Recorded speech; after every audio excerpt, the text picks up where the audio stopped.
If arthritis is damaging just one part of your knee, your surgeon may mention partial knee replacement.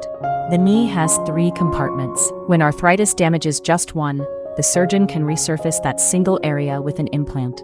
In partial replacement, only the damaged compartment is resurfaced. The helpful bone, cartilage, and ligaments stay in place. Doctors consider this when pain is localized to one side, imaging confirms single compartment damage, and the main ligaments are intact. Before surgery, doctors usually try weight management, physiotherapy, medication, braces, or injections to control symptoms first. During surgery, a small incision is made over the affected side of the knee. The procedure usually takes 60 to 90 minutes. The damaged cartilage and a thin layer of bone are removed. Then metal and plastic components resurface that single compartment. Some surgeons use computer navigation or robotic assistance to plan and place the implant with extra precision.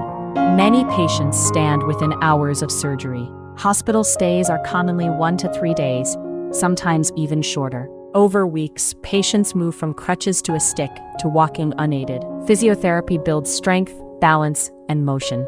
Risks include infection, blood clots, stiffness, and over many years, implant wear or arthritis in other compartments.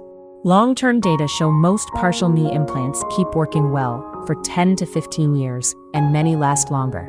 Most people return to walking, swimming, cycling, and light sports. Doctors advise avoiding sudden high-impact activity.